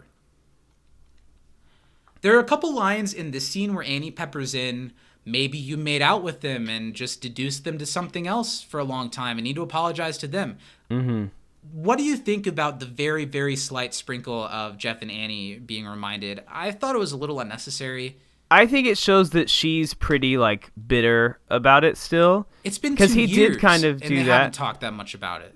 Yeah, well, Annie also is young and yeah, and you know probably hasn't had a whole lot of that with her, and that kiss Yeah. meant something to Annie at the time, and Yeah. she's like, and he just kind of moved on like it was nothing, and then was going to marry Britta the next episode, Well, I would feel different about it if it didn't feel like the show also forgot about it the next episode. Yeah, We've never sure. really been led to believe that it's this huge, there's still a thing between them, but that kiss is a huge thing that weighs over Annie's shoulders. It's been 2 seasons since then, and we haven't heard much about it. That's why it feels a little like, I don't know, it feels a little fan servicey. That's fair. But it's really adorable and sweet when a group of students, including Leonard, show up to steal all the pillows that they can find.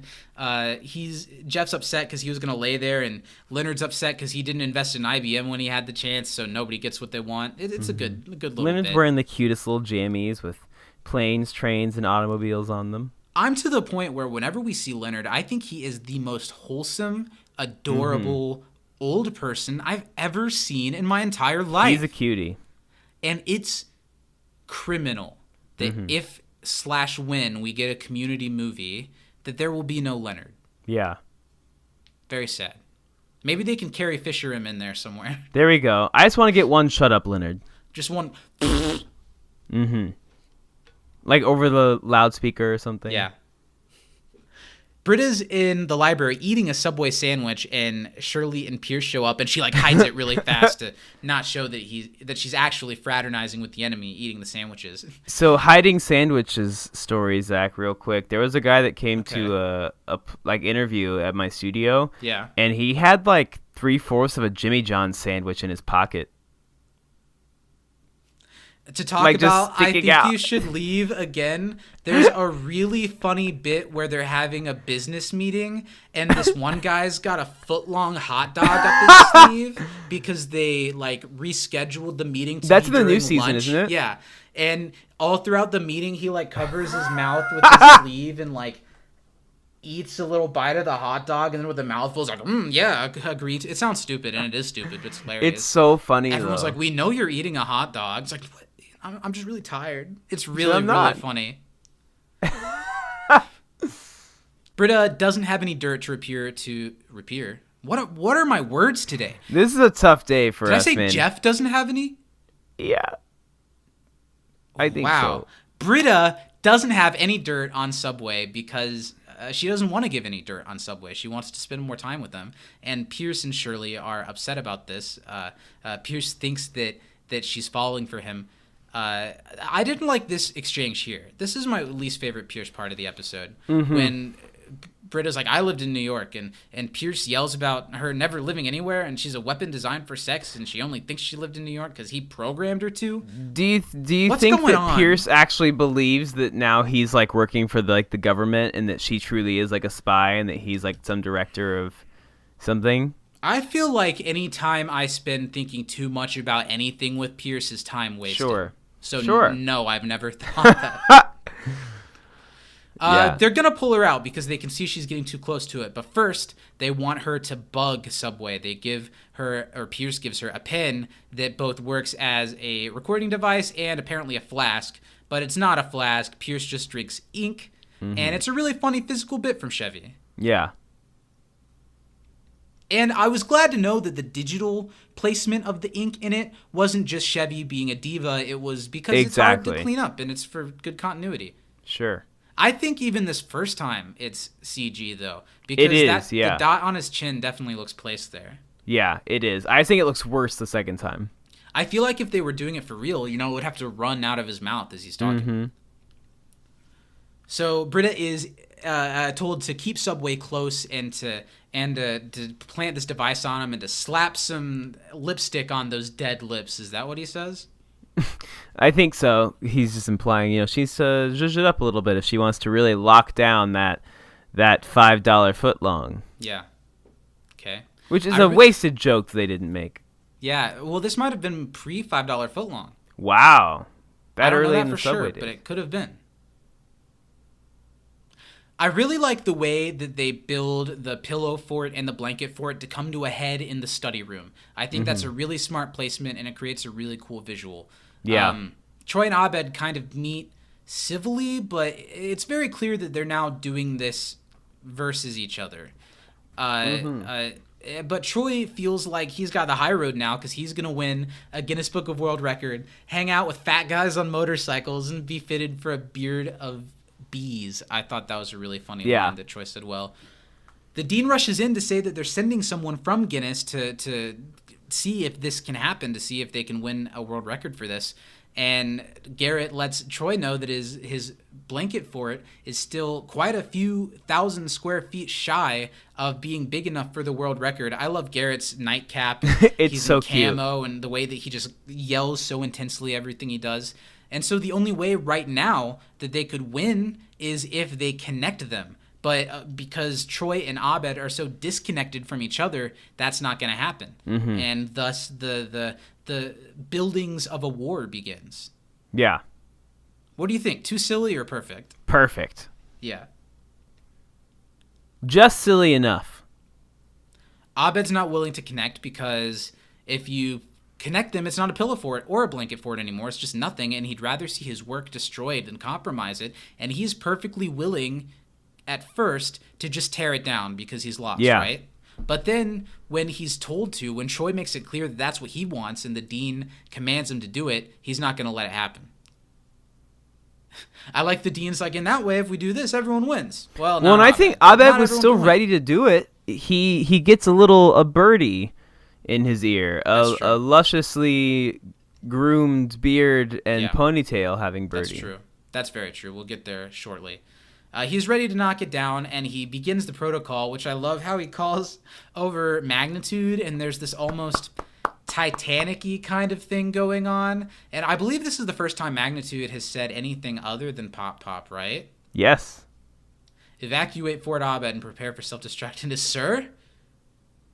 Pop pop, Captain. It's a beautiful moment. Magnitude really shines when he gets a chance to. Always the way he does. hop Superstar. steps into what he's doing. Really great. Abed prepares all of his people, and meanwhile, as the pillow fort is apparently about to come down, Britta is crawling through it, and that's when she finds Subway to have a romantic tryst.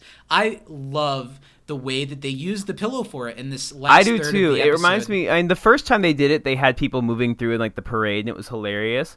But the fact that nobody else is calling attention to it here, that's just what it is now. I love it. And it's a perfect place for them to apparently have sex unnoticed with each other. Yeah. And Britta comes and reveals that she came to bug Subway, but she's not willing to do that. She snaps the pin in half, not knowing that it's still recording everything as they have a romantic sexual time together, right? Yeah. Very, very primal, as Britta called it. And they bring back the, to me, you were simply a physical necessity line. Britta says it back to him after he highlighted the passage, and that's what shatters the glass, and they kiss. And for being a man who's a physical embodiment of the corporate brand Subway kissing Britta, it's heated, and I kind of ship it. I'm here for it. I like it. Yeah. What did you think of all of the Subway? Did Gillian, who I think it's clear that we both find extremely attractive, did her moaning and saying, "Oh, Subway," do anything for you? Are you going to be thinking about that when you go to your Subway after this? Not me, because the only thing I'll be moaning is Jared's hoagies. Oh, Jared's hoagies. Win a free Jared's hoagie by Instagramming a video of your child doing their best Jared hoagie moan, and the best 20 moans will win a Willy Wonka style trip to tour both the Hoagie Porium and Jared's personal living place for, I don't know, just... Now, for he's legal a pedophile. reasons, We're doing Jared, jokes about him being a pedophile. Yeah, for legal reasons, Jared can't be there, but for the first 20 kids accepted into this special program, you'll get to meet his twin brother, Lared. I promise they're different. You see, Lared has a handlebar mustache, certainly and Jared not does different not. in behavior. Finally, while they're listening to a bootleg audio of Britta having sex with Subway, this is when Shirley draws the line. That's my biggest complaint, I think, for this episode. That the Subway thing isn't more of a Shirley storyline. That she could have this episode, I think, could have handled one more plot. involving Shirley down her own line to take down Subway. Yeah. Or even it could have gotten a little She bit. could I have don't know. branched off of I this. don't know. It's missing something from Shirley. It's good that she's finally like, I'm not doing this, but it's past the point of return. Pierce has drank way too much ink to see clearly that this needs to stop, and he's going to keep it going, and he's going to take down Subway himself, kind of just 'cause at this point. Yeah.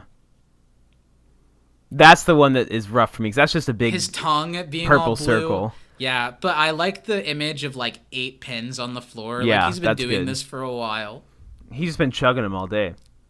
After, I think, the last commercial break, Jeff shows up to this locker that he believes is to the deceased Kim with flowers, and he's going to apologize to the locker like Annie suggested.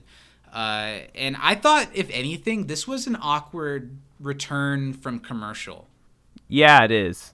I just thought it was weird. It feels like it should have come a little later in the episode. I don't know. It just feels like a weird return, but that's just me overanalyzing. Jeff apologizes to this locker, and it's about as heartfelt as he can be. I just really hate that if they're going to do a story like this, how Jeff, I don't know, here in a second when it's revealed that Kim isn't dead, he is the person that said that Kim was dead, that he like immediately forgives Jeff and they hug each other because he's so likable. How can the community writers do a storyline like this that's about Jeff being faced with this and not do something where he at least like realizes a little bit? I don't know. He doesn't change at all. Jeff If has had to anything, suffer very few consequences for his actions this he's season. just So it's like back to totally season enabled. 1. And maybe that's the point, but it doesn't seem like they're doing anything with that either. That it's a little frustrating. Not enough to kill this episode. I think this is a strong B+, maybe A-, maybe an A of an episode. But this, if anything, is one of the few things that takes it down closer to a B+, A- territory for me, because Jeff just never seems to learn, and the show doesn't seem interested in teaching him any worthwhile lessons. But this whole scene with Kim chastising Jeff would have been so much funnier if it was Tim Robinson. Oh, it would have been hilarious. But yeah, that's pretty much what happens here. Kim tells him off. Jeff says sorry in like 4 words. Kim forgives him. He even says, "I'm so sorry, Kim," right? He doesn't even really learn his name. And in the end, he's already forgotten. What are we supposed to take away from this? Just that Jeff is God and can get away with anything he wants? It's the only... It's the only thing. It's a small thing, and it's just like 30 seconds of the episode, and it's just so they can get rid of this subplot. But I don't know. They could have cut this subplot and made more room for the others, or they could have had a little bit of emotional resonance in this episode for this subplot, just like they do with Subway and with the other plot. Well, even if Troy Jeff had just realized that Annie was clearly like projecting a little bit, he could have at least like, even if it was in like an annoying Jeff way, like kind of like backhandedly apologized to her, or like said like, you know, sometimes things did mean a lot to someone at the time, or something like that. He could have done anything, but instead he just kind of glances right past it. And then all of a sudden it's about Annie being mad at Jeff the whole time. This is when she's trying to teach him a lesson. I don't really like this. Also, I also either. don't like when she says all the girls you dominate and then ignore. That's a weird way to say what happened between them. And knowing that Chris McKenna wrote this episode, that probably older men wrote this episode. It's, all of a sudden, the subplot that was perfectly fine ends in a way that brings out some of the more unlikable bits of Jeff and Annie, when for the most part it was a harmless subplot with them. Annie even had a couple of moments that I thought were really funny. But I was glad when the subplot ended. But thankfully, the rest of the episode is beautiful. I love that they have it all jerry-rigged, so Abed's pillow fort has this one tug that he can pull to let it all collapse, and I think that's so cool. And that's how it was in the last time that they did this too, but it's even to a bigger extent. I really, really like it. Yeah. Abed's ready to say goodbye to it. Abed's ready to say goodbye to it, but Weisstein Laybourne has shown up unannounced in a really cute like long john onesie red.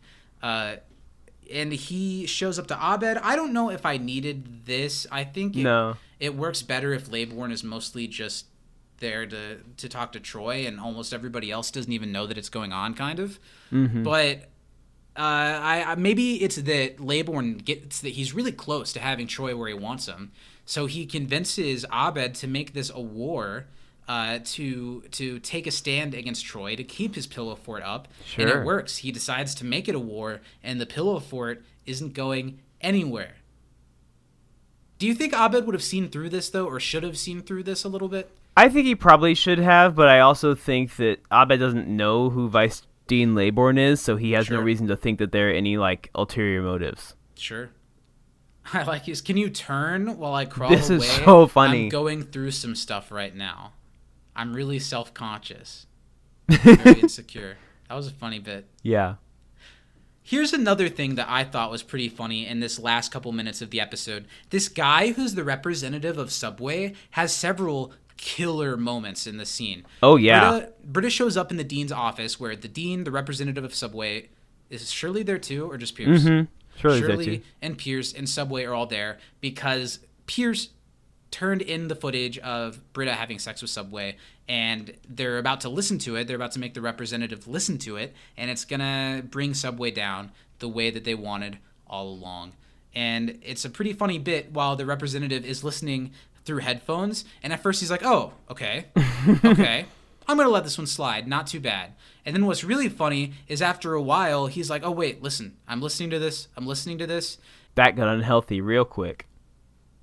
He's like, okay, that's weird. Well, that's well out of the mainstream. But the last thing he says, I was raised in the Bay Area, but I'm a father now. That was just so weird. That's and the really guy delivered funny. It really funny. I thought it was a really funny bit. And then the other really funny, two other funny things he gets in the scene. First, he calls Subway Rick, and Rick's like, my name is Subway. He's like, not anymore. Very dramatic, very good. Britta's heartbroken. And the representative takes like a walkie-talkie, or literally just talks into his wrist. The bread is stale. And everyone shouts no as these like black suited men come to take Subway away or Rick away. And Britta's heartbroken and he's gone. And it's kind of sad. Britta was falling in love for the first time that we've seen. Yeah, and it's a shame.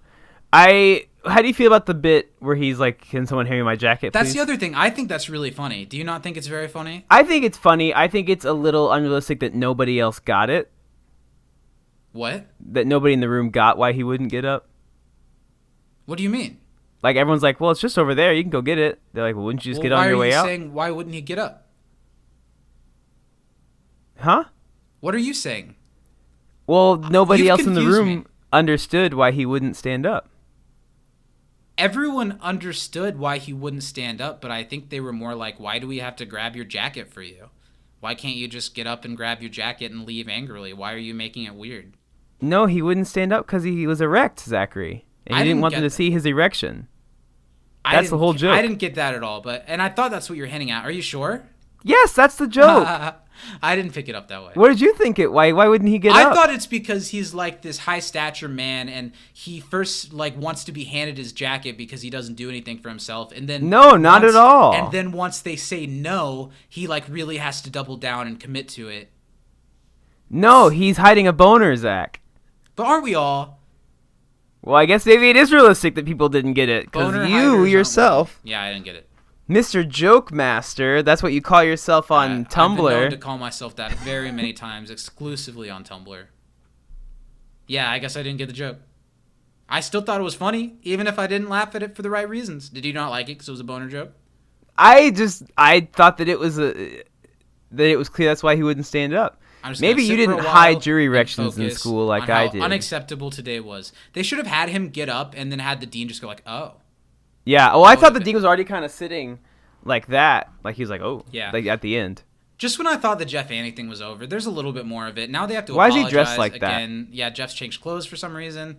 And he already forgets about Kim, and Annie apologizes. I don't know. It's just a button on a story that the button that they ended it with was enough, and I was ready to move on from it. Britta storms away. Corporate America has destroyed love and crashes through them and sees who she thinks is Subway walking through the hallways. And it is Subway, but Subway is not quite as she remembered. He's a lot more pipsqueaky now. Right. I like that when Britta says that, Annie's like, again?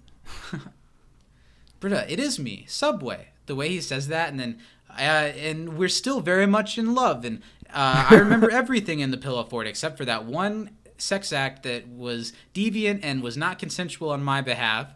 And then he kisses her on the forehead. It's really funny. And if anything, I think it's doing a disservice that this storyline doesn't have a little bit more closure for Britta. Yeah.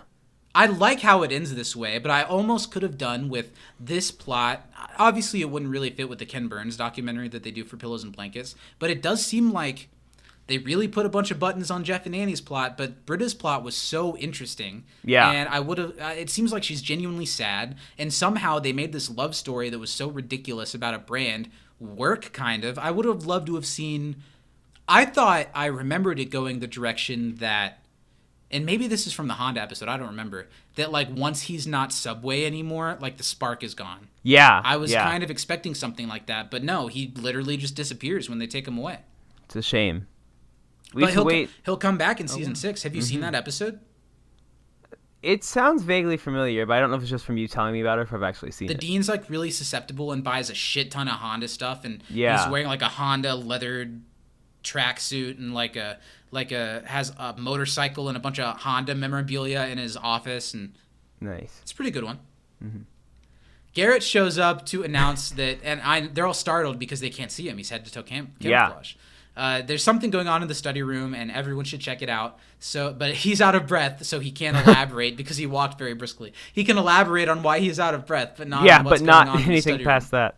So they do all go to the study room, and now this is the big finale of the episode. I love everything about this scene and how it builds to the next episode.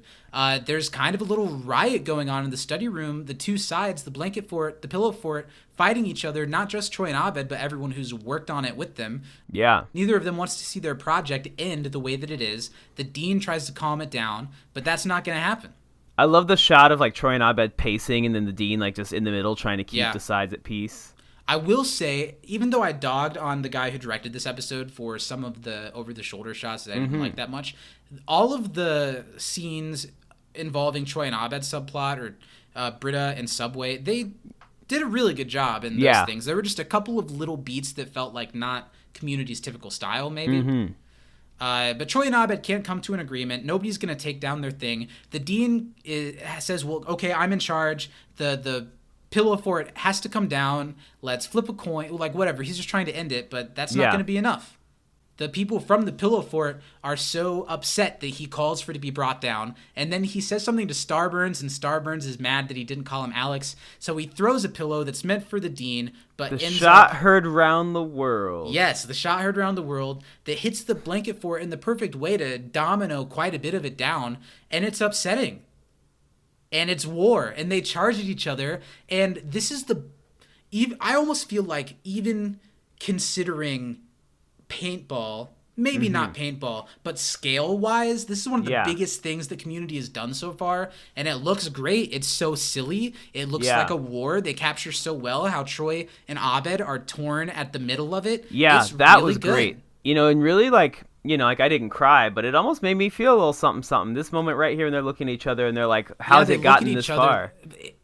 I almost thought that now, I'm no Trobed shipper, but it felt a little sexually charged. The way Was they it look at Garrett each other. behind them that was getting you going a little bit?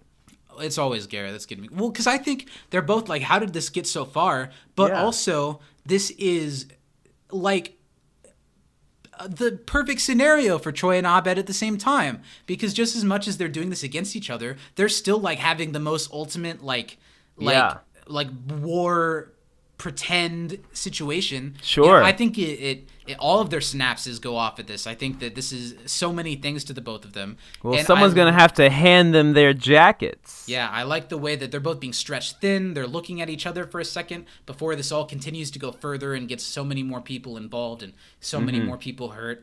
And as the war begins and they both kind of go back to their sides to rally their troops and make a plan, they take one last glance at each other, and Abed looks right in the camera and says, "To be continued." What do you think about that? Do you like that as an ending? Yeah, I do. I do too. It's pretty good. And that's the end of the episode. Wow. What an episode. The Jeff and Annie stuff is a little bit weaker than everything else, but it's a C plot, and it doesn't do enough to take away. I think this is one of the finer episodes of the season so far. Probably top 3 for me. I'd have it up there. I'd have to look and see for sure if Yeah, it I cracked would my too, top but 3, but I enjoyed it quite a bit. It made me smile a lot, and I didn't mind rewatching it every time I rewatched it. It was a really fun one. Let's talk about the end tag. We get one more little bit of John Goodman as he's just kind of plotting and scheming what he's going to do with Troy, but it's really just so we can get one more bit of him going through some stuff. He says all the stuff he has to say, and then he says to his like accomplice, "All right, now I'll see you at band practice." Yeah. And he puts on like a ska band hat and The walks out Levo of the frame. Kevins. No. Kelvin Zeros. No.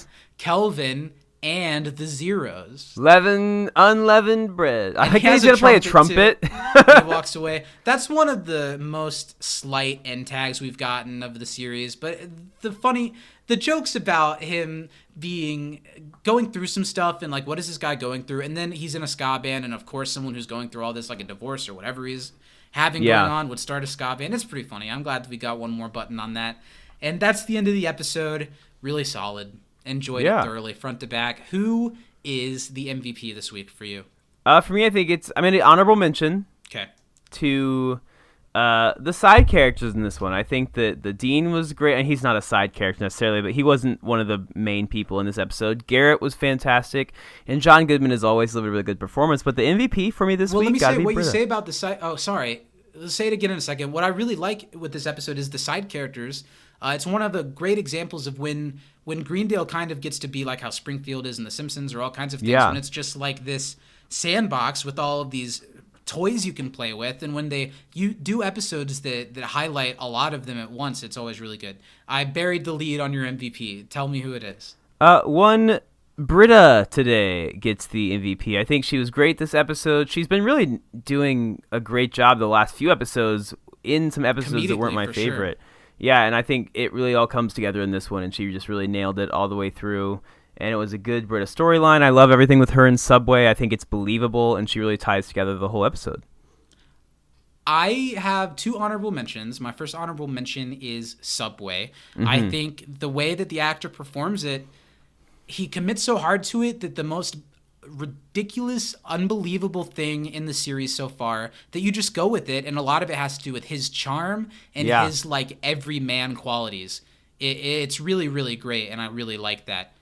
But my second honorable mention goes to Subway, the brand, because I love the way that they allowed Community to kind of make fun of them and make fun of corporations, and that they seem to be in on the joke. And this isn't the only show that they've done something like that on. They did it on Chuck. They're always kind of able to be in on the joke, and I think that looks good on a brand. And now brands like Wendy's do it all the time, and like Arby's does it on social media. But this was like a precursor to that, and it's cool to see out of the brand. But of course, my MVP does go to Britta Perry. This is maybe Britta's funniest and best performed episode by Gillian of the series. It's the first plot line in a while that is true, even though it's ridiculous, it's true to what we know about Britta as a character, and doesn't just focus on her being bad at things or people not taking her psychology seriously. And Gillian is so funny. She's so funny when they let her be, and I love it. So Britta's my MVP, and that's where we end things out on digital exploration of interior design. A really solid episode, a standout of the season. And next week, I'm so excited to dive into an absolute classic. Next week, we'll be back talking about pillows and blankets. Awesome. Can't wait. What I will say is we're still deep into our time vacuum right now of kind of recording extra episodes. So if you'd like to write us in trivia, your episode MVP, and your favorite funny moments so we can use it on the podcast, the next episode that we're calling out for trivia on is Virtual Systems Analysis, a really great episode. That's the really Abed heavy Dreamatorium episode that we'll be covering in a few weeks from now, but that's the next one we'll be recording as of this release. So send us in your trivia for that to can'tdisappointpodcast@gmail.com. Steven, where can the people find us? You can find us over on the twatter. Twitter. You can find us on Twitter over at You Can't Diss the Pod. We're on Instagram over at Can't Disappoint Podcast. And we're on YouTube and Facebook under the name You Can't Disappoint a Podcast. There's always more to come. We'll be back next week with shit, I just looked. Oh, Pillows and Blankets. Duh. We'll be back next week with Pillows and Blankets. Could be a lot of fun. Stuff always going on over at patreon.com/can'tdisappointpodcast if you want to support us. And I guess all that's left to say is from inside the Dreamatorium, Black Lives Matter, get vaccinated, and God eat fresh us, everyone. I'm Zach. I'm Steven. And we'll see you next week. Well, I guess we won't see you. It's a podcast. But No, I like that. We'll see Okay. you next week. Steven likes it. We see all of you. Bye. Bye.